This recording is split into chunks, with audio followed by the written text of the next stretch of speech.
C'était quoi ce match-là, les amis? C'est quoi ce match-là? Qu'est-ce qu'on vient de regarder là? En fait, c'est ça un classico. Quand on parle de classico là, c'est ça un vrai classico. Il y a tellement longtemps, on n'a plus eu cette sensation-là, il y a plusieurs années. Mais ce soir, ce qu'on vient de vivre là, c'est ça le classico, s'il vous plaît. Alors, le débrief, il va être très long aujourd'hui. Donc, les gars, asseyez-vous très bien parce qu'on va beaucoup parler. Bon, je vais essayer de me calmer un peu. Je vais me calmer. Déjà, on va commencer par remercier les deux équipes-là. Merci beaucoup. Merci au Real, merci au Barça de nous avoir fait en fait ressentir, est-ce qu'on dit ça, ressentir cette sensation en tout cas. Merci de nous avoir fait ressentir cela. Maintenant, quand je remercie tout le monde en fait, c'est pas pour dire que tout le monde a bien joué. Parce que si on doit aller sur ce côté-là, je remercie d'abord le Barça, je remercie mon club.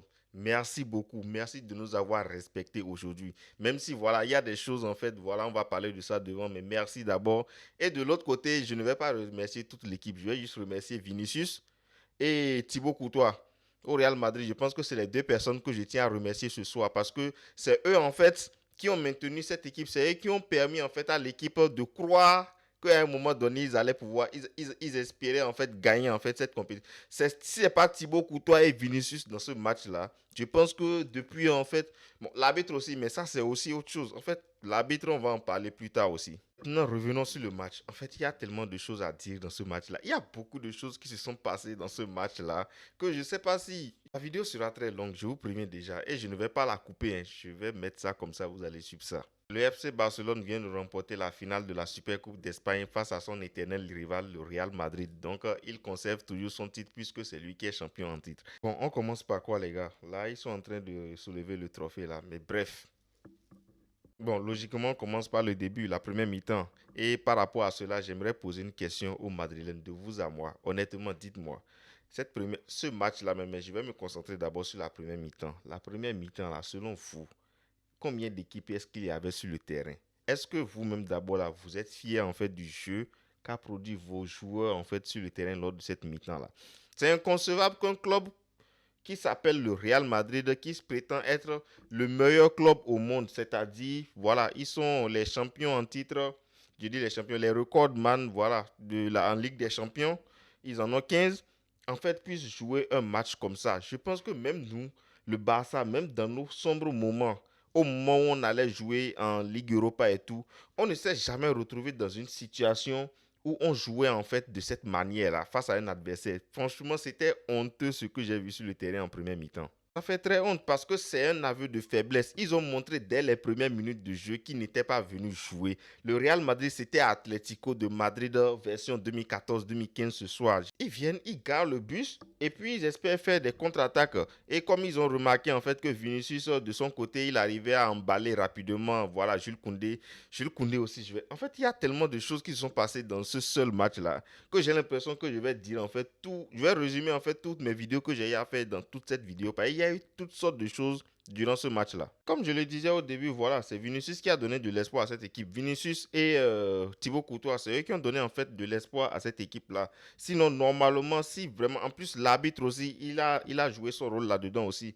Parce que c'est inconcevable en fait que certaines personnes n'aient pas pu prendre un carton jaune au minimum. Et je pense même que c'est des deux côtés, hein, mais beaucoup plus du côté du Real Madrid en fait. C'est inconcevable que Carreras puisse finir ce match-là. Faute flagrante sur Lamine Yamal et Carreras n'a même pas du tout été sanctionné, c'est grave. Le Barça avait largement la possession, ça il n'y a même pas un débat là-dessus, mais on ne s'est pas créé d'occasion tout simplement parce que l'équipe en face a décidé de ne pas jouer, de garer le bus. Mais Real Madrid, c'est honteux de jouer de la sorte, c'est honteux. Et heureusement, il y avait un joueur qui était venu sur le terrain pour jouer aujourd'hui. Vinicius est venu jouer. Vinicius n'est pas venu défendre. Vinicius n'est pas venu pour participer en fait à ce projet de garer le bus. Vinicius a dit aujourd'hui ce sera mon jour. Je vais prouver que je ne suis pas finito. Je vais prouver que voilà mon talent il est toujours là. Malheureusement ça s'est pas terminé en sa faveur. Mais Vinicius il a respecté l'adversaire aujourd'hui. Mais bien avant cela, lui-même, il avait commencé le match un peu timidement parce qu'il y a une première occasion qui, franchement, si Vinicius était dans ses meilleurs jours, c'est-à-dire en 2022, le Vinicius de 2022, je pense que devant quiconque, ça peut être Thibaut Courtois devant, ça peut être Casillas, ça peut être n'importe qui. Vinicius, il te marque ce but-là. C'est vrai que Johan Garcia a eu le réflexe et tout, mais Vinicius, il te marque ce but-là dans n'importe quelle situation en 2022. Et là, tu te dis que voilà, c'est sûr que Vinicius, il n'est pas au top de sa forme.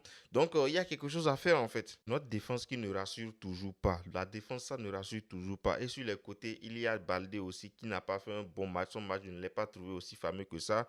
De l'autre côté, il y a Jules Koundé, si on doit même parler.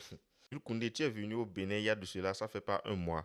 Franchement, nous, on se disait que tu es venu chercher, en fait, voilà, les bonnes choses, on va bien s'occuper de toi. Mais j'ai l'impression que c'est l'effet contraire, en fait, qui est en train de se passer sur toi. Parce que Jules Koundé, à lui seul, a failli plomber tout le match. Vinicius, en fait, s'est promené, en fait, entre les jambes de Jules Koundé aujourd'hui. Et là, il y a notre capitaine. Bon, il n'a pas porté le brassard aujourd'hui. Il y a Rafinha qui a failli, en fait, sauter mon cœur aujourd'hui. Rafinha a raté une occasion. Je me suis dit, mais qu'est-ce qui se passe dans ce match-là? Qu'est-ce qui se passe? En fait, ces joueurs-là, ils veulent nous honner ce soir. Rafinha, tu vas rater ça aujourd'hui. On n'a pas eu le temps de se fâcher contre lui. Bengers, le capitaine, il se rattrape, il marque un joli but. Et là, j'ai dit, ça, c'est mon capitaine. C'est pour ça, nous l'aimons. C'est pour ça, en fait, qu'il mérite beaucoup plus de respect de la part de la FIFA, de ceux qui votent, en fait, à la fin pour le mettre sixième ou bien quel est mon ballon d'or, là. Ça, c'est notre joueur. C'est pour ça qu'on aime Rafinha. Il ne s'est pas, en fait, comment dire, il s'est pas apitoyé sur son sort ou bien il ne s'est pas mis dans la tête. Ah, j'ai raté une occasion, voilà. Comment, qu'est-ce que je viens de faire là? J'ai fait une bêtise et tout. Comment? Il a effacé ce raté-là de sa tête et quelques secondes plus tard, il s'en va marquer un but beaucoup plus compliqué même que le but facile qu'il a raté. Là, je me suis dit, c'est bon, la situation est débloquée. On a marqué le premier but. Ça va, ils sont nuls ce soir. Donc, voilà, parce que leur défense, là, malgré ça, on a réussi à marquer un but. C'est fini. La soirée est libre, en fait, quoi, parce qu'on va commencer, on va continuer pas enchaîner. Mais c'était mal connaître, en fait, le Classico. Parce qu'avec cette équipe du Real Madrid là, même si, en fait, ces gens-là, ils ont la baraka. C'est vrai, ils n'ont pas gagné depuis la saison dernière, on les bat, mais ils ont une certaine. Sinon, à quel moment est-ce qu'ils se retrouvent dans une situation? Et il y a Vinicius tout d'un coup qui se rappelle en fait qu'il était joueur, qu'il était brésilien. En fait, il vient de se rappeler qu'il était Vinicius en fait. Parce que depuis plusieurs mois déjà, plusieurs semaines, Vinicius, j'ai l'impression qu'il oublie en fait ce qu'il a été capable de faire dans le football. Là, tout d'un coup, en fait, ce but qu'ils ont pris là, il s'est rappelé en fait qui il était. Et Vinicius nous a fait une Vinicius de 2022, même si Jules Koundé l'a beaucoup aidé là-dedans. Jules Koundé, en fait, il s'est fait rouler comme de la farine dans tous les sens. Koubarsi aussi, je n'en parle même pas. En fait, notre défense là, c'est n'importe quoi. Vinicius qui se faufile en fait entre les jambes de Jules Koundé et marque son but en solo. Malheureusement, Johan Garcia ne pouvait rien faire parce que si il a dribblé toute la défense et tout, toi, tu pouvais faire quoi? Les gars étaient même devant, ils te cachaient la vue. Logiquement, en fait, Vinicius, il a égalisé pour donner de l'espoir à cette équipe-là dans un match où l'équipe n'existait même pas. Là, tu vas te dire, bon, pour une première mi-temps, j'ai déjà eu assez d'émotions. Voilà, c'est pas la finale de la Coupe du Monde non plus. C'est pas Espagne, c'est pas Argentine, France non plus. Donc, on va se calmer. Et là, dans le temps supplémentaire, il y a le vieux, il y a Lewandowski qui va te sortir encore, voilà, une action comme il sait bien les faire. Une action compliquée, une action tordue, une action bizarre. Bref, Lewandowski marque le 2 buts à 1. On est à la 45 plus 3 ou bien plus 2 là et tout. Voilà, le Real Madrid ne se retrouve pas. C'est sur une individualité qu'ils ont marqué. En fait, Vinicius a marqué le but. Là, tu te dis quoi? Bon, là, c'est bon, c'est bon. Maintenant, c'est bon. On a repris le dessus, c'est bon. On peut continuer. Les défenseurs, ça ne peut pas arriver en fait une deuxième fois comme ça que voilà, ça se passe. Mais là, quelques secondes plus tard, je ne sais pas en fait dans quelles conditions est-ce que le match a continué par se jouer jusqu'à la 51e ou bien 52e minute. Alors qu'à la base, c'est vrai, ils ont donné 3, mais dans les 3, on a marqué, on a célébré. Mais à quel moment est-ce que. Et en plus, sur la dernière action, je pense qu'il y a même une petite faute qui a amené le corner. Et cette faute-là, il aurait dû la siffler. Corner, on a déjà largement dépassé le temps. Tu peux siffler. L'arbitre dit non, on continue. Sur ce corner, on se prend un but. C'est un match, c'est pas un match équilibré, hein. C'est pas un match en fait où les deux équipes jouent à force égale, où tu vas dire voilà, c'est un match en fait où il y a un qui est en haut, un qui est en bas. Il y a un qui domine, il y a un qui est dominé. Mais là, si tu rates en fait une seconde de ce match-là, franchement, tu te perds. Et là, c'est 2-2. Le Real, je ne sais pas par quel baraka il se retrouve en fait à 2-2 après cette mi-temps-là contre nous. Là, en tant que supporter barcelonais, tu commences en fait par t'inquiéter. Tu dis, bon, ces gens-là, franchement, aujourd'hui, ce ne sera pas facile. En plus, l'arbitre, il fait n'importe quoi sur le terrain. Tu as l'impression que, voilà, je ne vais pas dire certaines choses ici, mais l'arbitre, il ne nous aide pas. Il ne nous aide pas, il n'est pas du tout neutre. C'est pas un arbitre, en fait. Tu as l'impression qu'il sait. D'ailleurs, même, il n'y a même pas eu de carton jaune lors de la première mi-temps. Bref, en tant que supporter barcelonais, à la mi-temps, tu es inquiet parce que tu te dis que ce match-là, ces bandits-là, ils vont venir en fait et puis ils vont te faire un braquage et remporter le trophée. Et là, dès le retour de la seconde période, c'est la même chose. Bon, à un moment donné, ils ont essayé de garder le ballon pendant quelques minutes, mais on est encore revenu au même scénario. Le Barça avait le ballon, le Real courait derrière le ballon, il y a Lamine Yamal. Bon, Lamine Yamal aussi, au début, il commençait pas à m'inquiéter. Je disais, ah, mais ce gars-là, c'est quoi? Qu'est-ce qu'il a? En plus, il y a Carreras en fait, qui a pris de vitesse une fois, qui a stoppé un de ses dribbles une fois. Je me suis dit, ah, Carreras est venu en fait pour Yamal aujourd'hui. Mais voilà, quelques minutes, Yamal nous a rappelé que c'était lui le patron sur ce côté-là. Il a mélangé Carreras. Il a repris le dessus sur Carreras. Je suis désolé, mais il a mangé Carreras. Yamal a fait un très bon match. Et à part Koundé, en fait, qui ne lui permettait pas. En fait, la connexion avec Koundé, ce n'était pas trop ça. En plus de ça, Fermin Lopez aussi n'a pas fait vraiment un match fameux. Il n'a même pas fait un bon match aujourd'hui. Et c'est ça, c'est ce qui est bizarre entre ces deux-là, Fermin et Olmo. Fermin, quand tu lui fais confiance, tu commences par le titulariser. Il ne fout rien. C'est quand Olmo entre Olmo, voilà, il prend le dessus. Et c'est la même chose. Quand Olmo aussi est sur le terrain, vous allez voir, Olmo, on va lui laisser encore 2, 3, 4 matchs. Il va faire n'importe quoi. Et c'est la même chose. Bon, de toute façon, s'ils sont là pour se relayer, si un est bon, l'autre n'est pas bon, il n'y a pas de souci. Donc voilà, là, on était toujours à 2-2 jusqu'à ce que le coach décide enfin de faire un remplacement. Le coach a fait un remplacement. Il a fait sortir Lewandowski pour le remplacer par Ferran Torres. Il a fait sortir Fermin Lopez. Il a fait remplacer par Dani Olmo. C'est fini. Quand je dis c'est fini là, c'est que c'est fini. Le match avait changé en fait. C'est fini. Même si tu es aveugle, tu vas sentir en fait une certaine, à travers en fait le son des commentateurs, tu sens que quelque chose a changé sur le terrain. Parce que l'entrée de Olmo et de Ferran Torres dans ce match-là, ça a changé tout. Je vous dis que l'entrée de ces deux-là, ça a même fait changer en fait le jeu de Jules Koundé. Même Jules Koundé a commencé en fait à beaucoup mieux maîtriser les actions défensives. Koubassi, en fait, ça a temporisé en fait non seulement au milieu et puis sur le côté, il y a Lamine Yamal en fait qui a activé en fait son mode Super Saiyan. Lamine Yamal, il les a étouffés sur le terrain aujourd'hui. Et là, les joueurs du Real Madrid ne voyaient plus rien sur le terrain. C'était devenu flou. C'était en fait la brume sur le terrain pour eux aujourd'hui, le brouillard. Ils ne voyaient absolument rien. Les 1-2, les jeux en triangle, en fait, devant les joueurs du Real Madrid qui étaient impuissants, ils ne pouvaient rien faire. Et c'est dans ça, il y a une action où nos remplaçants, voilà, Dani Olmo et Ferran Torres étaient en train de faire 1-2. Bon, le ballon a échappé un peu à Ferran Torres. Heureusement, il y a Rafinha qui était là. Altruiste, le gars, il a fait un tir contré. Et Thibaut Courtois qui avait déjà pris la direction du tir, mais vu que le ballon est contré, ça l'a lobé et but. But de Rafinha, notre capitaine. En tout cas, moi, c'est mon capitaine. Il n'avait pas le brassard aujourd'hui, mais Rafinha, c'est le capitaine. Il a pris ses responsabilités aujourd'hui. Franchement, les journalistes qui photo ballon d'or ne l'ont pas du tout respecté la saison dernière.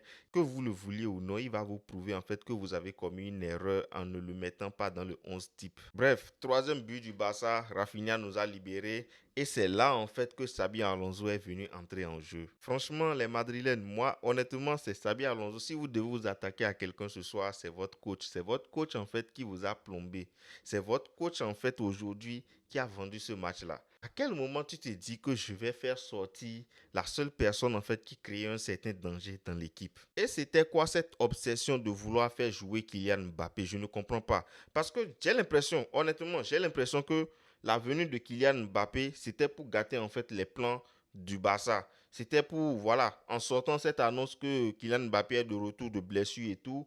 Kylian Mbappé, en fait, le fait que, voilà, on n'avait pas prévu en fait que Kylian Mbappé joue cette finale, à entendre en fait l'information, ça allait un peu déstabiliser en fait Hansi qui allait revoir un peu ses plans et tout. Et moi, je pense que c'est pour ça en fait que Mbappé est revenu. Sinon, quelqu'un qu'on a annoncé être absent pendant 3. En tout cas, dans le football, là, la seule personne que j'ai vue, en fait, capable de faire des retours comme ça, c'était Sergio Busquets. Est-ce que vous avez une fois entendu Busquets blessé? Absolument pas. Quand Busquets se blesse pour 2 mois, 3 mois, en 2 semaines, il est de retour. Donc, c'est Busquets, en fait, qui pouvait faire ce temps-là. Et Mbappé, vous le ramenez. Et il est même entré à un moment donné, entre sa rentrée et la fin du match, ça a fait pratiquement 5-10 minutes. Je ne sais pas si Mbappé a touché le ballon. Parce que moi, je ne savais même pas qu'il était entré. Donc là, déjà, tu fais sortir Vinicius et Ada Güler. Tu fais entrer Ada Güler aussi et tu ne le fais même pas jouer à son poste. Ada Güler va se perdre en fait là-bas. Oh non, franchement, votre coach, ceux qui le critiquent, je pense qu'aujourd'hui, je vous donne raison. Xabi Alonso, il a déconné aujourd'hui. Il n'avait plus du tout le contrôle. Il ne contrôlait absolument rien. Il lançait juste des trucs comme ça pour dire, bon, peut-être ça va aller, vu que les 2 buts sont rentrés sur des peut-être, voilà, une égalisation allait venir. Il faut qu'on revienne sérieusement sur cette affaire de Mbappé là. Je ne sais pas pourquoi est-ce qu'ils veulent forcément faire jouer Mbappé dans cette situation. Moi, je suis que Mbappé a toujours cette gêne-là. C'est pourquoi il était absent là. Moi, je suis que Mbappé n'est pas complètement rétabli. Il est juste venu, on l'a juste fait venir en fait pour ce match-là. Malheureusement pour eux ou bien heureusement pour nous, ça s'est pas passé comme ils le voulaient et on a tenu bon jusqu'à la dernière, même si voilà l'arbitre qui donne, qui laisse tourner encore jusqu'à ce que les autres obtiennent encore un corner dangereux. Mais heureusement, voilà, quand il faudra têter, eux ils décident en fait de têter sur Joan Garcia, mais Joan Garcia, il faut être aussi très attentif pour ne pas se faire avoir par des trucs comme ça. Joan Garcia, en fait, des fois, quand il y a des coups de pied arrêtés, le Real tête, j'ai peur. Mais dès que ça rentre dans les mains de Joan, je me rappelle qu'en fait, on a un très bon gardien actuellement. Joan Garcia qui a fait un match impeccable aujourd'hui, même s'il a encaissé deux. Courtois aussi, on va dire pareil, parce que Courtois a sauvé cette équipe-là. Si Courtois n'était pas là aujourd'hui, comme d'habitude, j'ai même pas envie de répéter, c'est comme d'habitude, en fait, Courtois est là pour sauver, même il encaisse 3 buts, mais on dit quand même qu'il a fait un bon match. Vous vous rendez compte de la dinguerie? J'ai failli même oublier le carton rouge de Frenkie de Jong. Bon, ce carton rouge-là, c'est mérité. Nous sommes tous d'accord. Il a fait un tacle dangereux. C'est vrai que Mbappé a fini par se relever rapidement, mais c'est le geste en fait qui est dangereux. Logiquement, c'est carton. Mais moi, mon problème se situe là où l'arbitre n'hésite même pas du tout à donner le carton rouge. Genre, il a sorti le rouge là directement, mais quand ça attaque, ça marche sur le pied de Lamine Yamal là-bas. Quand ça fait n'importe quelle faute, il ne donne pas de jaune, il n'avertit même pas. Mais là, il a sorti le rouge là rapidement, c'est-à-dire, je sais ce que je fais. Bref, je vais m'arrêter là pour le moment. La vidéo devient trop longue. Je ne sais même pas comment est-ce que je vais pouvoir monter tout ça. Mais comme je l'ai dit, ça c'est une vidéo à chaud. Je suis en train de réagir à chaud. Il n'y a pas de lucidité là. On a gagné. En plus, je pense que c'est la première. C'est le premier trophée que je célèbre depuis que j'ai commencé par faire des vidéos. Donc c'est vraiment un trophée assez particulier. Et voilà, nous sommes super champions d'Espagne. C'est vrai que c'est pas la Liga, c'est pas la Ligue des Champions, mais le fait de remporter cela face à notre éternel rival qui cherche ça depuis. Et il voulait tout faire pour récupérer ça cette année, mais malheureusement, c'est pas le cas.